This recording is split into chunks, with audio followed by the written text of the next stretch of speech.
It's one small step for man, one giant leap for mankind. Nós, mulheres, estamos sendo protagonistas da história.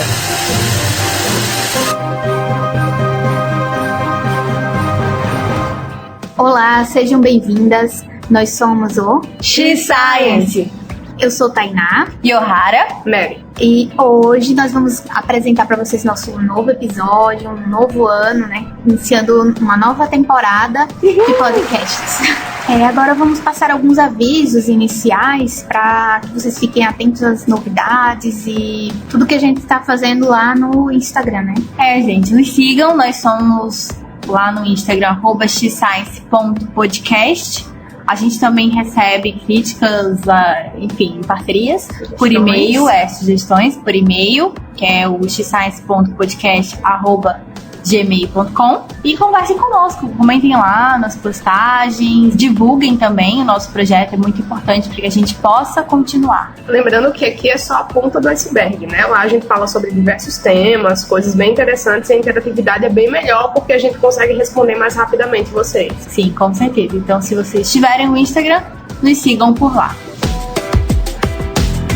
Nas ciências, como em outras áreas de conhecimento, há um silenciamento histórico das mulheres. A visibilidade da atuação de mulheres como produtoras de conhecimento nas ciências pode trazer vivências distintas e acrescentar novas visões capazes de mudar a forma de fazer e compreender a ciência, ou podem, como aconteceu no Brasil no início do século passado, se associar ao discurso já estabelecido, demonstrando seu valor para garantir seu espaço, que se constitui como uma forma de luta pela resistência.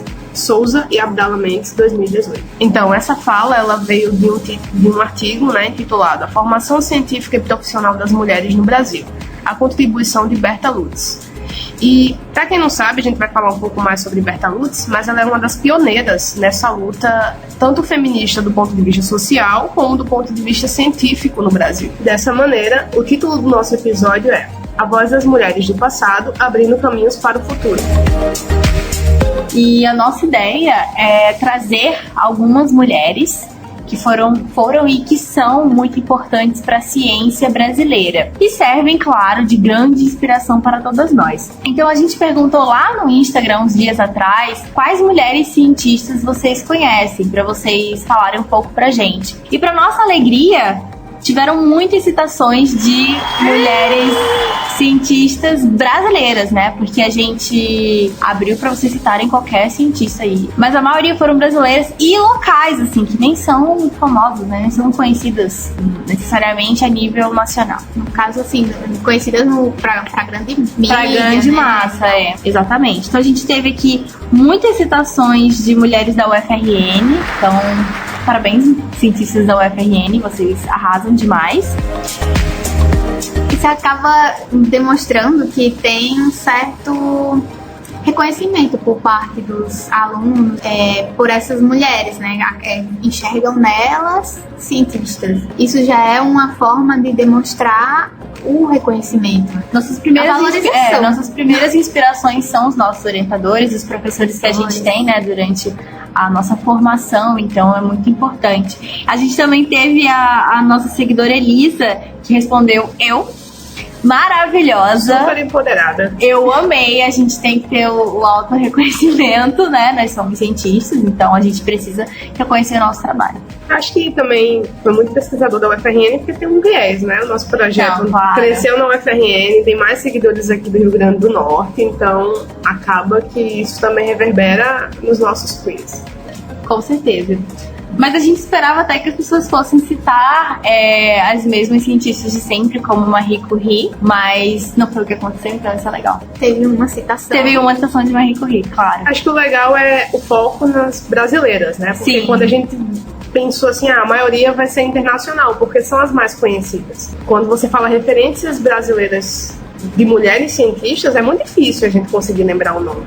Eu mesmo, por enquanto, estava preparando o episódio, eu conhecia muito poucas, assim, uma ou duas no máximo. Bom, nós tivemos a Bruna, nossa seguidora, que citou a Karina Poça Abraão e a Tatiana Lima Ferreira. Segundo a própria Bruna, 2 neurocientistas brasileiras tops da atualidade. A gente pesquisou um pouco e realmente elas são bem tops mesmo. A gente teve a Yara, que falou da Juliana Stradiotto. A gente também achou bem incrível, então pesquisem se vocês quiserem saber mais sobre essas pesquisadoras. E temos também um dos outros seguidores, a Adriana, né, falou da Priscila Lopes e Miriam Plaza aqui da FRN. Eu sou suspeita para falar da Priscila, porque ela é minha orientadora, mas maravilhosos também. Vendo esses nomes citados, essas cientistas maravilhosas que foram apresentadas a nós, né, algumas, é muito importante porque, assim, o desenvolvimento científico e acadêmico no Brasil, ele é recente, né? Trazer esses modelos mais próximos da nossa realidade, dentro das nossas universidades, pessoas mais, assim, gente como a gente, digamos assim, traz essa noção de que é possível fazer ciência, que é possível seguir uma carreira de sucesso, uma carreira bem sucedida nessa estrada científica. Eu acho que exemplos mais próximos da nossa realidade nos inspiram mais ainda, né? Isso. Não faz a gente olhar que é tão impossível assim a gente ter uma carreira sólida e muito positiva, cheia de bons frutos dentro da ciência. Nós podemos. Então, a gente sabe que existem muitas cientistas maravilhosas no Brasil, né? Cada uma com suas qualidades. Porém, a gente teve que selecionar algumas. Então, a gente decidiu falar sobre 6 mulheres, das quais 3 são pioneiras e 3 são mulheres mais atuais. Uma forma de ver esse andamento histórico da ciência no Brasil. Então, a gente vai falar agora, primeiramente, sobre as pioneiras, falando um pouco sobre a carreira acadêmica delas, os maiores feitos e também quais seriam as causas mais ligadas a causas sociais que elas também abraçaram. Então, para começar, nossa primeira pioneira é a Berta Lutz, que foi uma cientista, uma ativista do feminismo e da política no Brasil. Ela nasceu em São Paulo em agosto de 1894, filha de uma enfermeira, a Amy Gertrude, e do cientista brasileiro Adolfo Lutz, que foi um grande especialista em medicina tropical. E a Berta, ela participou ativamente da publicação e divulgação dos trabalhos do pai dela e foi responsável pela catalogação do acervo, né, que ficou registrado para a posteridade. Berta concluiu seus estudos secundários no Reino Unido em 1915 e lá foi onde ela teve o seu primeiro contato com o movimento sufragista através do grupo União Política e Social de Mulheres, que foi mais conhecido na época como sufraguetes. O movimento sufragista, ele buscava justamente a possibilidade de voto feminino. Então, ela se engajou já no ensino médio, em partes, né, com esse movimento. E em Paris, ela se formou na Universidade de Sorbonne, no ano de 1918, no curso de licenciatura em ciências. E lá ela se especializou em anfíbios anuros, que é uma subclasse que inclui os sapos, as rãs e as pererecas. E mesmo depois de formada, ela passou a tentar conciliar sempre a ciência e o feminismo na sua vida. Em 1919, ela prestou um concurso público para bióloga no Museu Nacional. E ela passou nesse concurso e se tornou a segunda brasileira a ingressar no serviço público. Ela ficou na sua posição lá no museu durante 46 anos e ganhou grande renome internacional, na verdade, com seu trabalho desenvolvido lá, porque ela conseguiu revolucionar diversos aspectos, como os tipos de exposição, a relação entre museu e escola, e fichas de catalogação utilizadas no museu. E além de tudo isso, ela conseguiu agregar, juntar o Museu Nacional na esfera dos cursos superiores, fazendo com que dentro do museu foram oferecidos cursos de ciências naturais, dando oportunidade para a especialização de mulheres que estavam no magistério. Então, ela tinha essa parte profissional e fora do profissionalismo, digamos, da sua função no museu e cientista e tudo mais, ela seguiu com sua luta pela igualdade de gênero e chegou, inclusive, a lutar politicamente pela causa, né? Então, ela teve uma grande atuação de destaque para a formação de leis, teve uma grande atuação de destaque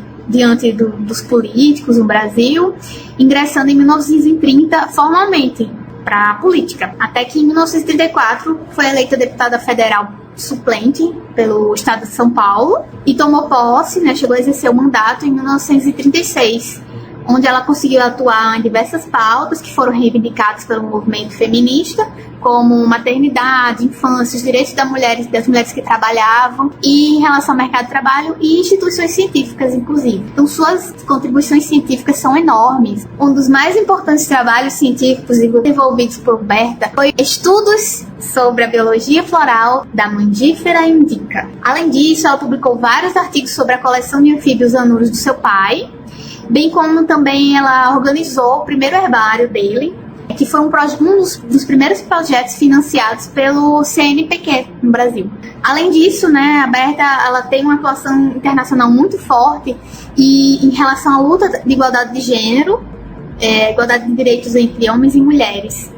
E ela teve influência na Carta da ONU, que foi um documento lançado em 1945, que criou as Nações Unidas. Então, ela foi fruto da insistência de diplomatas latino-americanos. Então, as mulheres que participaram da América Latina, elas tiveram grande influência nessa conferência de São Francisco, foram lideradas pela cientista brasileira, né, que enfrentou uma oposição muito forte das delegações norte-americanas e britânicas, né. Então, uma das principais contribuições da carta, né, uma das contribuições da Berta, foi o artigo número 8, que diz que as Nações Unidas não farão restrições quanto à elegibilidade de homens e mulheres destinados a participar em qualquer caráter e em condições de igualdade em seus órgãos principais e subsidiários.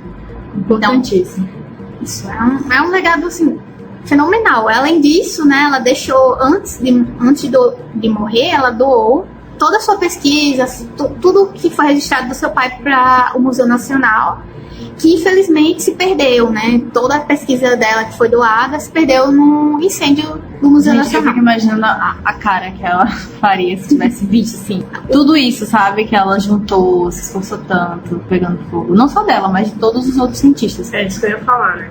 Foi uma perda enorme para toda a pesquisa brasileira, esse incêndio no Museu Nacional de 2018. E a gente não pode esquecer desse incêndio, assim. É importante a gente sempre estar lembrando. Eu acho partindo desse legado que ela deixou, apesar da perda material, né, do material histórico, dos registros, o que ela deixou de importante foi justamente todo esse trabalho realmente pioneiro, e ela é lembrada hoje em dia, ela é lembrada pelas pessoas. Aqui na universidade, o Centro Acadêmico de Biologia se chama Berta Lutz. Nós participamos de um evento em homenagem às mulheres na ciência, que tinha o nome de Berta Lutz também. Então ela deixou um legado imaterial, na verdade. Sim, com certeza. Então, a segunda mulher, né, que apesar de ser bem mais nova do que a Berta Lutz, ela é uma pioneira, sim, é a Sônia Guimarães. A Sônia Guimarães é uma física brasileira e atualmente ela é professora do Instituto Tecnológico de Aeronáutica, né, popularmente conhecido como ITA. Ela é a primeira mulher negra brasileira a ser doutora em física e também ela foi pioneira a lecionar no ITA. Então, ela é uma das pouquíssimas mulheres que até hoje conseguem dar aula nesse instituto, que é super reconhecido a nível nacional e internacional. Maravilhosa. Além disso, um dos grandes orgulhos de Sônia Guimarães é que ela é mantenedora da Faculdade Zumbi dos Palmares, que ela também ajudou a criar, né? Porque uma das questões bem fortes que a Sônia Guimarães traz é a questão de raça, principalmente por ser uma mulher negra. Então, grande parte das palestras, né, que a Sônia ela dá tanto no Brasil como fora do país, são relacionadas a incentivo de meninas que optaram por ciências exatas, tecnologias e engenharia em suas carreiras, sobre revolução digital e as profissões de futuro, e a luta contra as discriminações racial e de gênero. A sua linha de pesquisa, né, do ponto de vista acadêmico, ela é especialista na área de semicondutores e, em 2016, ela liderava uma pesquisa nacional sobre o desenvolvimento de sensores de calor. Falando rapidamente assim, sobre a pesquisa dela, né, desenvolver o que são esses semicondutores. Eles utilizam laser para mudar a propriedade de determinados materiais. E com isso eles conseguem dar características diferentes a esses materiais. Então você pode pegar um material com determinada característica, modificar essas características dele e usar isso em alguma parte da indústria, por exemplo. Então a formação da Sônia, né, ela fez graduação e licenciatura plena em Ciências em 1979, onde ela ficou na Física. O mestrado dela foi durante a década de 80 a 83 em Física Aplicada pela Universidade Federal de São Carlos, com a dissertação Desenvolvimento da Técnica Elipsométrica para a Caracterização Óptica de Filmes Finos. A Sônia, ela pensava inicialmente em ir para a engenharia, só que por uma questão de chance de passar, ela acabou optando por física. Uma coisa legal é que ela vem de família humilde, então ela tem que trabalhar para poder pagar o cursinho. E aí, quando ela não tinha condições de pagar tudo, a mãe dela ajudava, que era uma comerciante. Depois de seu mestrado, ela fez o doutorado, entre 1986 e 1989, em materiais eletrônicos, pelo Instituto de Ciência e Tecnologia na Universidade de Manchester, na Inglaterra. Ela ingressou no ITA, como professora, em 1993. Ela foi a primeira mulher negra e uma das poucas mulheres do corpo docente. O interessante, é que apenas 3 anos depois da entrada de Sônia, é o período que as mulheres são aceitas para estudar no ITA. Então, quando ela entrou lá, ela selecionava para homens. Só homens. Uhum. E o legal é que tem dados aqui para 2013 e 2018, que entraram, dos 700 alunos que entraram lá, apenas 60 eram mulheres. Não, o ITA é absurdo. Eu achei por muitos anos que o ITA era uma escola só de homens. Também. Eu pensava que só entrava homens lá. E aí, claro que tem um reflexo também de ser só exatas, Então, isso já conta muito para ter essa disparidade. Então, assim, a Sônia, ela tem uma pesquisa científica muito importante, mas as premiações que ela tem, grande parte da dedicação dela, vem para a área social mesmo, relacionada à ingressão de mulheres e à raça. Então, ela já recebeu vários prêmios. Por exemplo, em 2019, ela foi destaque na luta ao combate do racismo, inclusão social e valorização da população negra pela Câmara Municipal de São José dos Campos. Além disso, ela já recebeu prêmios, por exemplo, no início de 2000, como o Troféu Raça Negra, Afobras e Universidade Zumbi dos Palmares. E o que ela fala é: eu sei dos números que eu represento e quero que outras mulheres olhem para mim e vejam que é possível. Eu combato todos os dias um cenário que contrasta de mim, só por estar aqui. Mas eu quero mais que isso. Precisamos entender que todos os ambientes são nossos e lutar uns pelos outros. Vamos agora falar sobre Joanna Dobenheim, que nasceu na antiga Tchecoslováquia e acabou precisando fugir com a família após o final da Segunda Guerra para o Brasil, Muitas famílias da Europa acabaram fazendo isso. E ela foi naturalizada aqui no Brasil em 1956. Então, a formação da Joanna foi em agronomia pela Universidade de Munique. E ela é considerada uma das pioneiras em biologia do solo.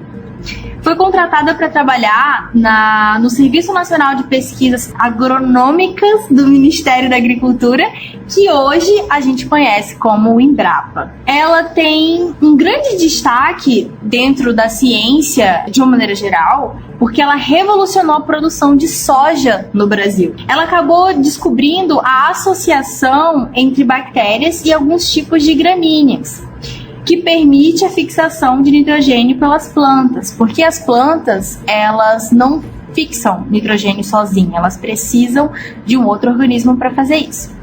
E a gente colocava muito fertilizante químico nas plantas, para elas terem esse nitrogênio, e a gente tem uma agronomia de larga escala. Então, ela descobrindo essa associação de bactérias e alguns tipos de gramíneas, fez com que a gente dispensasse o uso desses fertilizantes químicos. E isso foi muito importante para o Brasil. Para vocês terem noção, a pesquisa dela fez com que o país poupasse um gasto anual próximo de 1,5 bilhão de dólares. Ou seja, isso teve impacto direto na nossa economia nacional. Então, a Joanna, ela é a primeira mulher brasileira mais citada pela comunidade científica mundial. E ela foi indicada ao Prêmio Nobel de Química em 1997. Então, realmente, as descobertas dela foram incríveis. Ela é doutora honoris causa pela Universidade da Flórida e da Universidade Federal Rural do Rio de Janeiro. Ou seja, ela sendo uma doutora honoris causa, é uma honraria, concedida por universidades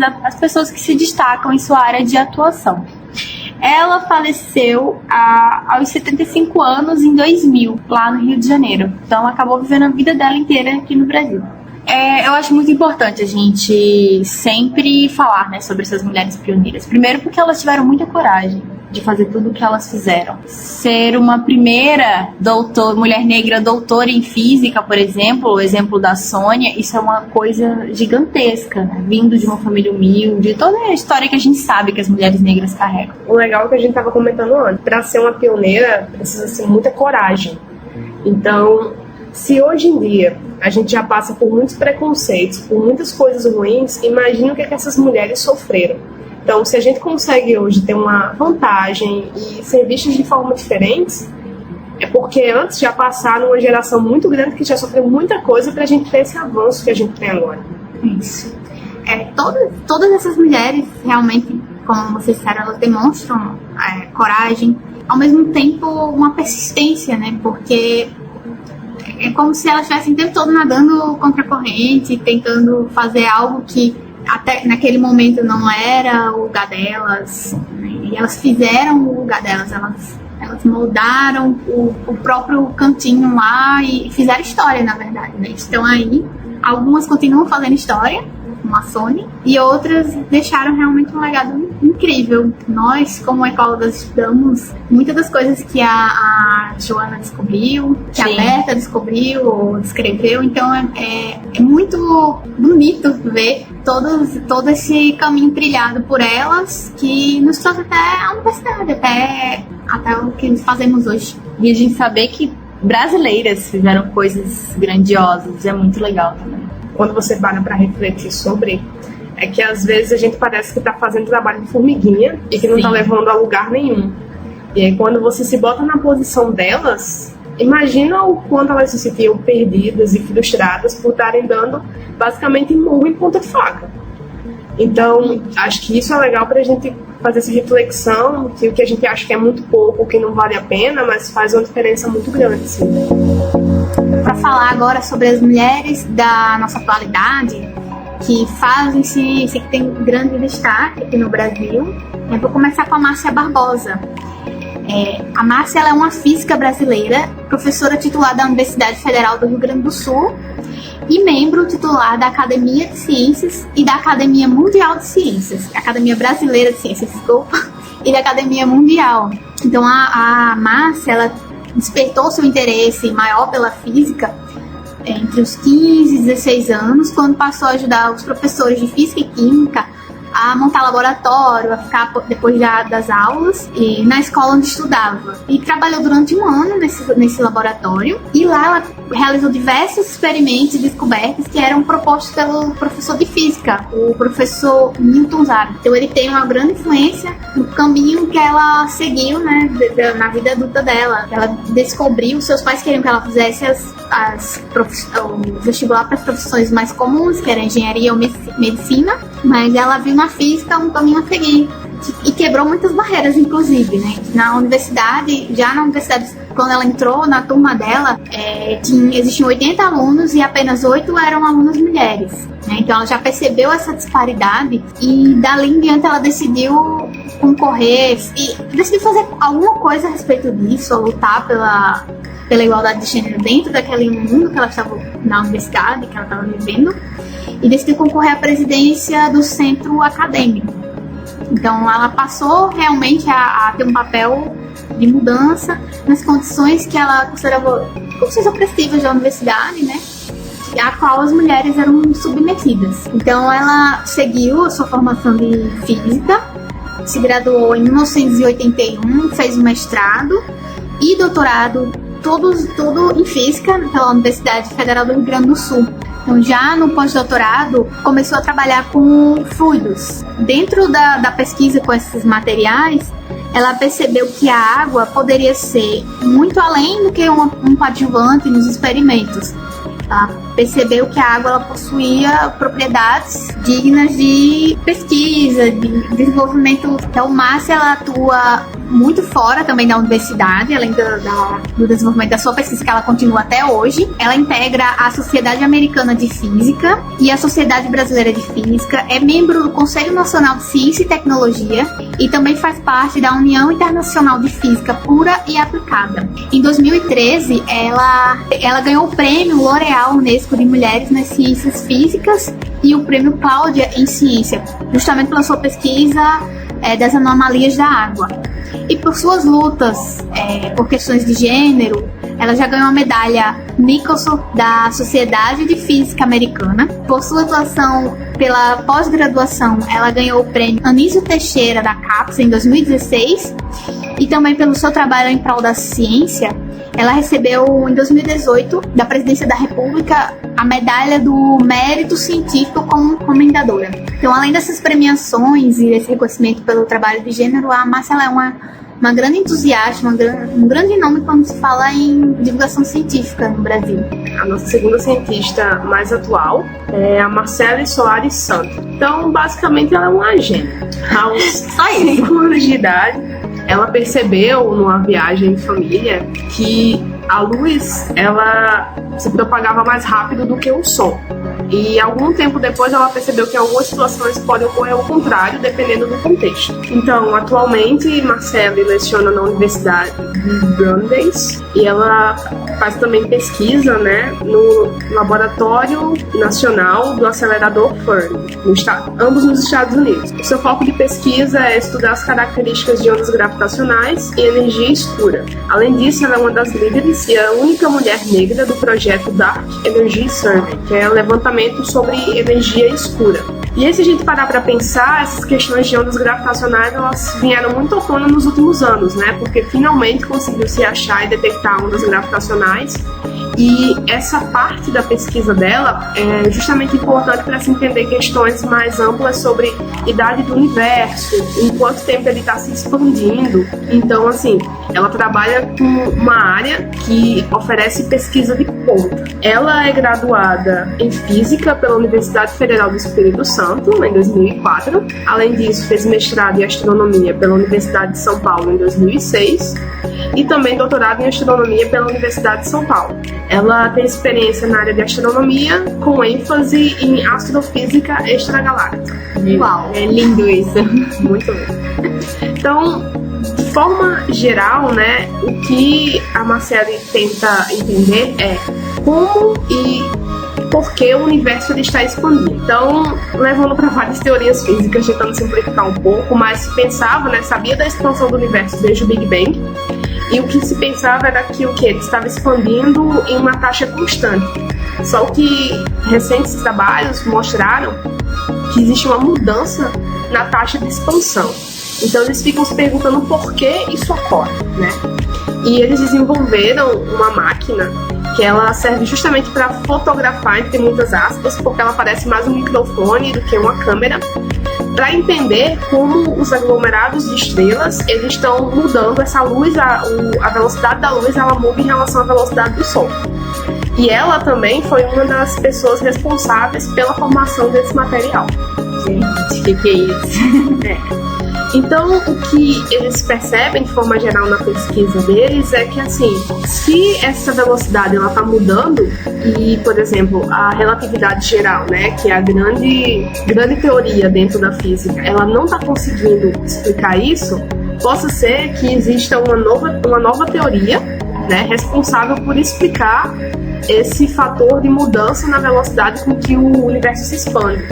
E é interessantíssimo porque isso ocorreu também na década de 1920, porque a teoria da relatividade geral ela consegue explicar processos astronômicos em escalas maiores, onde a gravidade ela é mais importante.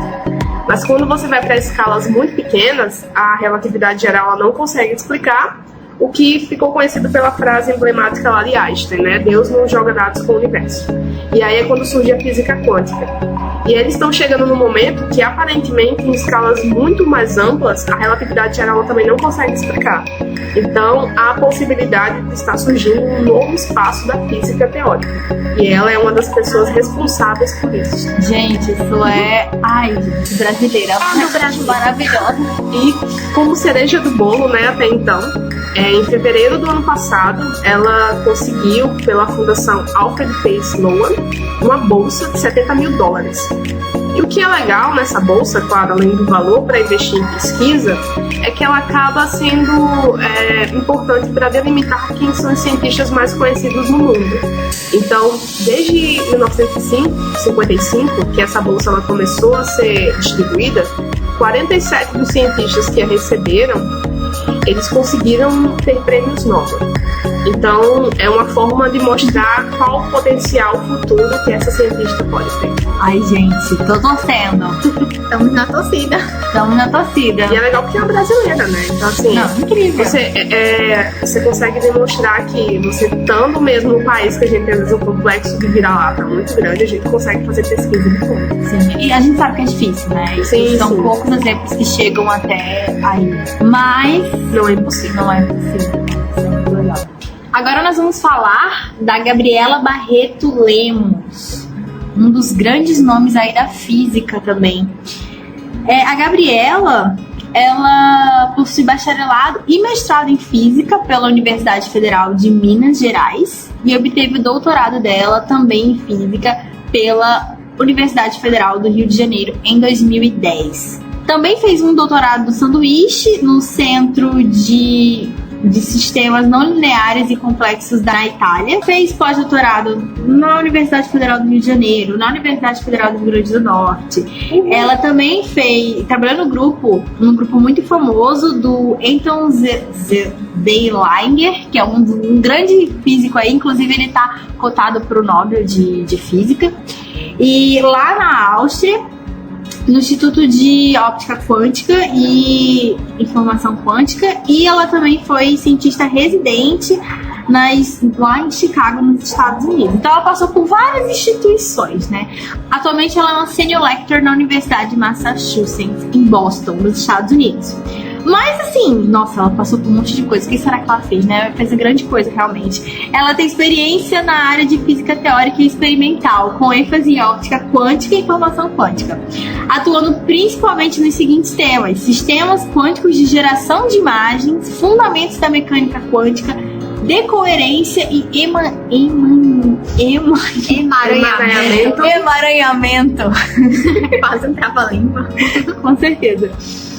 Então ela tem um grande destaque na física porque ela conseguiu reproduzir uma foto através de uma espécie de telepatia entre fótons. Fótons são partículas minúsculas e elementares que dão forma à luz, assim como os átomos dão forma à matéria. Então ela conseguiu tirar uma foto em que os fótons se comunicaram mesmo não estando próximos fisicamente, que esse seria o emaranhamento. Gente, tadinha. Emaranhamento. É uma palavra difícil mesmo. Português não é Imagina fácil. estudar emaranhamento quântico. Pois é, exatamente. Através dessa tática de fotografia quântica, a cientista, né, a Gabriela e toda a sua equipe dispararam um feixe de laser verde para um cristal que acabou por exterminar o fóton verde e criar outros dois. E esse experimento deixou todo mundo muito surpreso. A comunidade física no mundo inteiro virou seus olhos para a Gabriela, porque nunca ninguém tinha conseguido fazer isso anteriormente. E ela mesma fala: é como se eu iluminasse um objeto em um quarto e a imagem dele aparecesse em uma câmera em um outro quarto diferente. Pois foi um dos experimentos que demonstrou o chamado entrelaçamento quântico. O que uma das coisas que eu li, que uma dessas fontes que eu tirei sobre a Gabriela foi uma entrevista que ela fez, super interessante. A gente vai colocar o link de tudo que a gente encontrou no nosso blog. Mas essa entrevista é super legal e divertida. E na entrevista eles falam, né? Se nós fôssemos feitos de fótons, a gente já poderia se movimentar telepaticamente. Que legal. Depois da descoberta dela. Seria tipo Star Trek, Star Wars. Viajar o universo. A Gabriela, ela ganhou um prêmio Carolina Nemes, destinado a físicas início de carreira, e ganhou a medalha Nieta Santiago, concedida pela Câmara dos Deputados, para destacar iniciativas relacionadas aos direitos das mulheres. A pesquisa dela, pelo grande destaque, né, internacional que a pesquisa dela teve. A gente encerra assim esses dois blocos, né, com 6 mulheres incríveis, de épocas distintas, de vidas distintas, né? distintas e objetos de pesquisa distintos. Então, acabo bem inspirada, assim, falando sobre elas e vendo outras conquistas, né, que elas tiveram, além da carreira científica. Eu acho que é importante a gente não só ler, mas a gente conversar sobre isso com outras mulheres. Não só mulheres, com todo mundo, mas principalmente com outras mulheres, né? Pra gente se inspirar cada dia mais e ver que nós também podemos. Eu acho que o legal também é, como o Yohara bem falou agora, às vezes a gente vê isso de uma forma muito distante. Então, claro que a gente está olhando para conquistas bem maiores, né? Mas eu acho que a gente tem que saber enaltecer nossas conquistas diárias. Então, saber trocar experiências com pessoas, cientistas que sempre estão ao nosso redor, principalmente a gente que tem essa vivência acadêmica. E o que é legal em olhar para pessoas que chegaram em um patamar muito maior de destaque, né? Eu acho que é sempre a inspiração mesmo, para ver como é difícil, mas que a gente pode chegar lá, sabe? Seja você mudando algumas pessoas próximas a você ou mudando numa escala global, numa escala regional. Mulher cientista que está escutando aí esse podcast, primeiro, obrigada, né, por estar aqui. E segundo, não desista. A gente bem sabe como é difícil. Nós também somos cientistas aí, início de carreira. Mas a gente também entende que temos que seguir em frente, mesmo com essas dificuldades, né? Principalmente atualmente no Brasil. Mas estamos aqui e vocês não estão sozinhas, nós não estamos sozinhas, estamos todas juntas para que possamos cada vez mais fazer mais ciência e ter mais espaço, ter mais voz, sermos mais bem representadas em prêmios e destaques internacionais. Acho que vamos honrar essas mulheres, né? Tudo que elas fizeram até hoje, acho que uma forma de honrar é mantendo o trabalho, continuando esse trabalho maravilhoso. Nessas dificuldades, né? Sim. Em relação a, mesmo em momentos difíceis, que você percebe que é como se todo mundo estivesse contra você tá nadando contra a corrente, a gente consegue levantar e mesmo com um pouco fazer algo que leve todo mundo à frente, evoluir, né? Continuar evoluindo. Mulheres, sejam fortes, sejam ferozes e vamos à luta.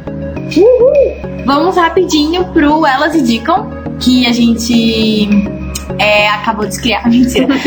Mas a partir desse episódio a gente vai indicar sempre alguma coisa. Cada uma vai indicar ou uma página no Instagram, um projeto, um livro, uma série ou um filme.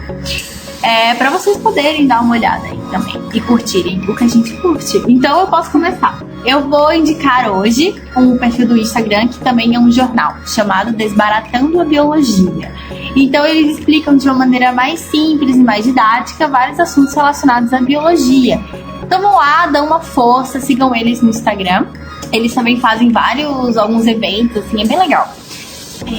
A minha indicação é justamente um dos livros que nós usamos como referência para algumas das nossas cientistas pioneiras, que é Pioneiras da Ciência no Brasil, das autoras Ildete Pereira de Mello e Lígia Rodrigues, que elas realizaram uma pesquisa na UFF, na Universidade Federal Fluminense, e compilaram informações sobre cientistas que foram pioneiros no desenvolvimento científico como um todo, né, no Brasil. Então ela pega cientistas de várias áreas, de diversas áreas, e dá o seu destaque para cada uma delas. A minha indicação, né, um livro que eu comecei a ler recentemente, quem tem a Amazon Prime aí, é de graça, no Kindle, que é intitulado O Feminino e o Sagrado, Mulheres na Jornada do Herói. É um livro de Beatriz Del Pitcher e Cristina Balieiro. Então é legal porque elas partem de uma perspectiva feminina, né? Então seria a jornada da heroína e não do herói. Porque na maioria das vezes a gente olha essa jornada do ponto de vista masculino e a mulher ela tá ali só para ajudar ou para estar recebendo na volta dessa jornada. E aí o legal é que elas vão olhando para a vivência de mulheres que existem, né? Então elas entrevistam 15 mulheres tentando atrelar a experiência delas à jornada do herói. Legal, vou ler esse livro, com certeza. Então, gente, muito obrigada por escutar esse episódio. Nós esperamos que vocês todos, né, se inspirem nessas mulheres maravilhosas. Assim como nós nos inspiramos, com certeza. Que além de tudo, são seres humanos. Um exemplo para todos nós, né? E se liguem, né? Fiquem ligados aí nos próximos episódios lá no Instagram. Bom, é isso. Tchau, até a próxima. Tchau. Tchau.